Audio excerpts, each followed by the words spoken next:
ಛಿದ್ರ ಆಗ್ತಾ ಇದೆ. ಪಾಕಿಸ್ತಾನದ ಲಾಹೋರ್ನಲ್ಲಾಗಿರುವಂತಹ ಘಟನೆ ಇದು. ಬೆಂಕಿ ಮಳೆ ಅಂದ್ರೆ ಅಟ್ಯಾಕ್ ಆಗಿದೆ, ಡ್ರೋನ್ ಅಟ್ಯಾಕ್ ಆಗಿದೆ. ಹಾಗಾಗಿ ಪ್ರಮುಖವಾದಂತಹ ಹಾರ್ಟ್ ಆಫ್ ದ ಸಿಟಿಯಲ್ಲಿ ಎಲ್ಲವೂ ಛಿದ್ರ ಛಿದ್ರ. ಡ್ರೋನ್ ಅಟ್ಯಾಕ್ ಪಾಕಿಸ್ತಾನದ ಪ್ರಮುಖ ನಗರಗಳಲ್ಲಾಗಿರುವಂತಹ ಘಟನೆ ಇದು. ಭಾರತ ಈಗಾಗಲೇ ಸ್ಪಷ್ಟಪಡಿಸಿದೆ, ಭಾರತದ ಮೇಲೆ ದಾಳಿಗೆ ಪಾಕಿಸ್ತಾನ ಯತ್ನ ನಡೆಸ್ತು, ಅದನ್ನ ಛಿದ್ರಗೊಳಿಸಿದ್ದೀವಿ ಅಂತ. ಆದ್ರೆ ಪಾಕಿಸ್ತಾನದಲ್ಲಿ ಆಗ್ತಾ ಇರುವಂತಹ ಈ ಡ್ರೋನ್ ಅಟ್ಯಾಕ್ ಮಾಡ್ತಾ ಇರೋದು ಯಾರು?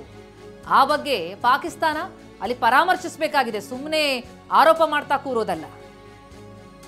ಕಾಲ್ ಕೆದರ್ಕೊಂಡು ಭಾರತದ ಮೇಲೆ ದಾಳಿಗೆ ಬರ್ತಾ ಇದೆ, ಭಾರತದ ಪ್ರಮುಖ ನಗರಗಳ ಮೇಲೆ ದಾಳಿ ಮಾಡೋದಕ್ಕೆ ಯತ್ನಿಸ್ತಾ ಇದೆ. ಈಗಾಗಲೇ ಭಾರತ ಸರ್ಕಾರ ಸ್ಪಷ್ಟಪಡಿಸಿದೆ, ಆ ದಾಳಿಯನ್ನೆಲ್ಲ ನಾವು ವಿಫಲಗೊಳಿಸಿದೀವಿ, ನಮ್ಮ ಮೇಲೆ ಮಾಡೋದಕ್ಕೆ ಬಂದ್ರೆ ಅದಕ್ಕೆ ಉತ್ತರ ಕೊಡ್ತೀವಿ ಅಂತ. ಆದ್ರೆ ಈಗ ನಿನ್ನೆ ಉಗ್ರರ ಭದ್ರಕೋಟೆ ಛಿದ್ರ ಆಗಿತ್ತು, ಇವತ್ತು ಸೇನೆ ಫಿನಿಶ್. ಅಂದ್ರೆ ಈಗಾಗಲೇ ನಾವು ಹೇಳಿರುವಂತದ್ದು ಡ್ರೋನ್ ಅಟ್ಯಾಕ್ಗಳು, ಅದಕ್ಕೆ ಸ್ಪಷ್ಟ ಉತ್ತರ ಬರಬೇಕಾಗಿದೆ ಯಾರು ಮಾಡ್ತಾರೆ ಅಂತ. ಆದ್ರೆ ನಾವು ಈಗ ಹೇಳ್ತಾ ಇರುವಂತಹ ವಿಚಾರ ಇದೆಯಲ್ಲ, ಇದು ಪಾಕಿಸ್ತಾನದ ಸೇನಾ ನೆಲೆಗಳು, ಪಾಕಿಸ್ತಾನದ ಸೇನೆಯ ಮೇಲೆ ಆಗ್ತಾ ಇರುವಂತಹ ದಾಳಿ. ನಿನ್ನೆ ಭಾರತ ಆಪರೇಷನ್ ಸಿಂಧೂರ ಹೆಸರಿನಲ್ಲಿ ಉಗ್ರ ನೆಲೆಗಳನ್ನ ಛಿದ್ರಗೊಳಿಸಿತು. ಆದ್ರೆ ಇವತ್ತು ಸೇನೆ ಫಿನಿಶ್, ಸೇನಾ ನೆಲೆ ಮೇಲೆ ದಾಳಿಯಾಗಿದೆ. ನಿನ್ನೆ ಉಗ್ರರ ಭದ್ರಕೋಟೆ ಛಿದ್ರ ಆಗಿದೆ, ಇವತ್ತು ಸೇನಾ ನೆಲೆ ಮೇಲೆ ದಾಳಿ. ಅಂದ್ರೆ ಭಾರತ ಹಿಂದೆಯೇ ಸ್ಪಷ್ಟಪಡಿಸಿತ್ತು, ನಮ್ಮ ಮೇಲೆ ದಾಳಿ ಮಾಡಕ್ ಬಂದ್ರೆ ನಾವು ಅದನ್ನ ಉಡಾಯಿಸ್ತೀವಿ ಅಂತ. ಎಸ್, ಗಮನಿಸ್ತಾ ಇದೀವಿ. ಇದೆಲ್ಲವೂ ಕೂಡ ಭಾರತೀಯ ಸೇನೆಗಿಂತ ಪಾಕಿಸ್ತಾನದ ಕುಕೃತ್ಯಕ್ಕೆ ಸಿಗ್ತಾ ಇರುವಂತಹ ದಿಟ್ಟ ಉತ್ತರ. ಉಗ್ರ ನೆಲೆಗಳ ಮೇಲೆ ಮಾತ್ರ ದಾಳಿ ಮಾಡಿದ್ವಿ ನಾವು, ಆದ್ರೆ ಅವ್ರು ಮಾಡಿದ್ದೇನು? ನಮ್ಮ ಪ್ರಮುಖ ನಗರಗಳ ಮೇಲೆ ದಾಳಿ ಮಾಡೋದಕ್ಕೆ ಯತ್ನ ಪಟ್ಟರು.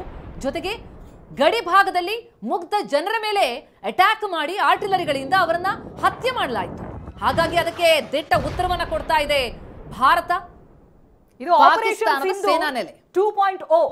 ಆಗ್ಲೇ ರಕ್ಷಣಾ ಸಚಿವರು ಹೇಳಿದ್ರು, ಇದು ಇಲ್ಲಿಗೆ ನಿಲ್ಲೋದಿಲ್ಲ ಅಂತ, ಒಂದು ದಾಳಿಗೆ ನಿಲ್ಲುವಂತದ್ದಲ್ಲ, 2.0 ಕಮಿಂಗ್ ಸೂನ್ ಅಂತ ಬಂದೇ ಬಿಡ್ತು ನೋಡಿ. ನಿನ್ನೆ ದಿನ ಉಗ್ರರ ಕ್ಯಾಂಪ್ಗಳನ್ನ ಉಡೀಸ್ ಮಾಡಲಾಗಿತ್ತು, ಇದೀಗ ಪಾಕಿಸ್ತಾನದ ಸೇನಾ ನೆಲೆ ಧ್ವಂಸವಾಗಿದೆ.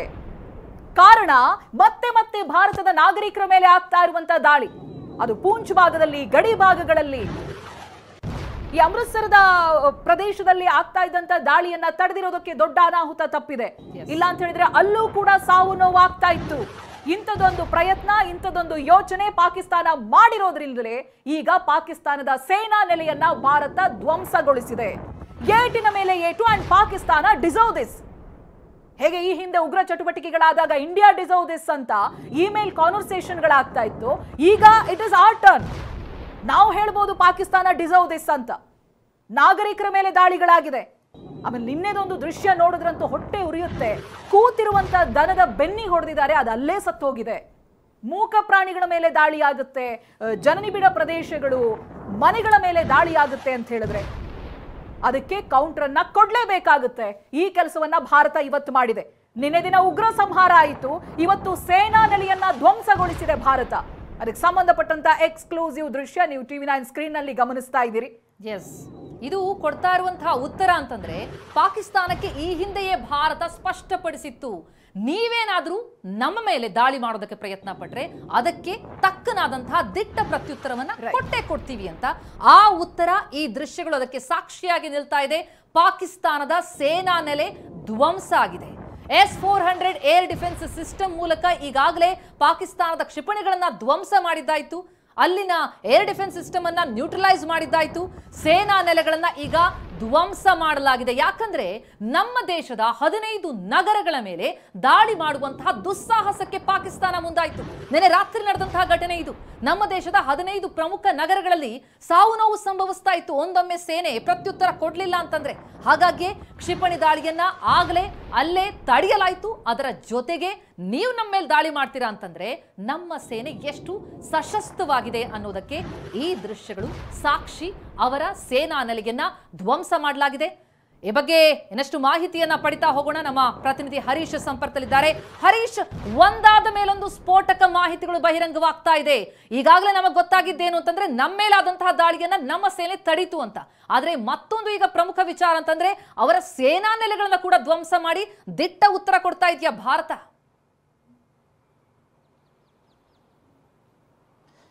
ಹೌದು ಪ್ರತಿಭಾ, ನಾವು ಪಾಕಿಸ್ತಾನದ ಉಗ್ರ ನೆಲೆಗಳ ಮೇಲೆ ದಾಳಿ ಮಾಡಲಿಕ್ಕೆ ನಮಗೊಂದು ಕಾರಣ ಇತ್ತು. ಆದ್ರೆ ಪಾಕಿಸ್ತಾನ ನಮ್ಮ ಮೇಲೆ ದಾಳಿ ಮಾಡಲಿಕ್ಕೆ ಯಾವುದೇ ಕಾರಣಗಳಿಲ್ಲ. ಇಲ್ಲಿ ದಾಳಿ ಮಾಡಬೇಕು ಅಂತಂದ್ರೆ ಒಂದು ಸೇನೆಯ ವಿರುದ್ಧ ಮಾಡಬೇಕು, ಇಲ್ಲಿನ ನಾಗರಿಕರ ವಿರುದ್ಧ ಮಾಡಬೇಕು. ಆ ಕೆಲಸವನ್ನ ಪಾಕಿಸ್ತಾನ ನಿನ್ನೆ ರಾತ್ರಿ ಮಾಡಿರುವಂತಹದ್ದು. 15 ನಗರಗಳನ್ನ ಟಾರ್ಗೆಟ್ ಮಾಡಿ ಕ್ಷಿಪಣಿಗಳನ್ನ ಉಡಾವಣೆ ಮಾಡಿರುವಂತಹದ್ದು. ಆದ್ರೆ ಆ ಕ್ಷಿಪಣಿಗಳನ್ನ ಹೊಡೆದುರುಳಿಸುವಲ್ಲಿ ನಮ್ಮ ಏರ್ ಡಿಫೆನ್ಸ್ ವ್ಯವಸ್ಥೆ ಒಂದು ಸರಿಯಾದಂತಹ ವ್ಯವಸ್ಥೆಯನ್ನ ಮಾಡಿ ಎಲ್ಲ ಕ್ಷಿಪಣಿಗಳನ್ನ ಹೊಡೆದು ಉಳಿಸಿರುವಂತಹದ್ದು. ಇಂಥ ಸಂದರ್ಭದಲ್ಲಿ ಭಾರತ ಸುಮ್ಮನೆ ಕೂರ್ಲಿಕ್ಕೆ ಸಾಧ್ಯ ಇಲ್ಲ. ಆಪರೇಷನ್ ಸಿಂಧೂರ್ ಪಾರ್ಟ್ 2 ನ ಭಾಗವನ್ನು ಈಗ ತೋರಿಸ್ತಾ ಇರುವಂತಹದ್ದು. ಈ ಕಡೆಯಿಂದನೂ ಕೂಡ ಮಿಸೈಲ್ ದಾಳಿ ಆಗಿರುವಂತಹದ್ದು, ಡ್ರೋನ್ ಅಟ್ಯಾಕ್ ಆಗಿರುವಂತಹದ್ದು ಭಾರತೀಯ ಸೇನೆ ಸ್ಪಷ್ಟವಾಗಿ ಹೇಳಿದೆ. ಮುಖ್ಯವಾಗಿ ನಾವು ಅಲ್ಲಿನ ನಾಗರಿಕರ ವಿರುದ್ಧ, ಸೇನೆಯ ವಿರುದ್ಧ ಯಾವತ್ತೂ ಕೂಡ ಹೋರಾಟಕ್ಕೆ ಇಳಿದಿಲ್ಲ. ಆದ್ರೆ ನೀವು ಹೋರಾಟವನ್ನ ಮಾಡಿದ್ರೆ, ನಮ್ಮ ನಾಗರಿಕರು ನಮ್ಮ ಸೇನೆಯನ್ನ ಟಾರ್ಗೆಟ್ ಮಾಡಿದ್ರೆ ನಾವು ನಿಮ್ಮನ್ನ ಬಿಡೋದಿಲ್ಲ ಅನ್ನುವಂಥದ್ದನ್ನ ಭಾರತ ಹೇಳಿದೆ. ಅದೇ ರೀತಿಯಾಗಿ ಪಾಕಿಸ್ತಾನದ ಲಾಹೋರ್ನಲ್ಲಿ ಇರ್ತಕ್ಕಂಥ ಸೇನಾ ನೆಲೆಯ ಮೇಲೆ ಈಗ ದಾಳಿ ಆಗಿರ್ತಕ್ಕಂಥದ್ದು. ಮತ್ತೆ ಇದನ್ನ ಭಾರತವೇ ಮಾಡಿದೆ ಅನ್ನುವಂಥದ್ದಕ್ಕೆ ಯಾವುದೇ ರೀತಿಯಂತ ಸ್ಪಷ್ಟತೆ ಇಲ್ಲ. ಮತ್ತೆ ನಿನ್ನೆಯಿಂದ ಇವತ್ತಿನವರೆಗೂ ಕೂಡ ಸುಮಾರು 12 ರಿಂದ 15 ಕಡೆ ಪಾಕಿಸ್ತಾನದ ವಿವಿಧ ನಗರಗಳಲ್ಲಿ ಒಂದು ಡ್ರೋನ್ ಅಟ್ಯಾಕ್ ಆಗಿರುವಂತಹದ್ದು. ಡ್ರೋನ್ ಅಟ್ಯಾಕ್ ಭಾರತವೇ ಮಾಡಿದೆ ಅನ್ನುವಂಥದ್ದಕ್ಕೆ ಯಾವುದೇ ಸ್ಪಷ್ಟತೆ ಇಲ್ಲ. ಮತ್ತೆ ಇದು ಪಾಕಿಸ್ತಾನ ಸೇನೆ ಕೂಡ ಇದು ಭಾರತ ಮಾಡಿದೆ ಅನ್ನುವಂಥದ್ದನ್ನ ಹೇಳ್ತಾ ಇಲ್ಲ.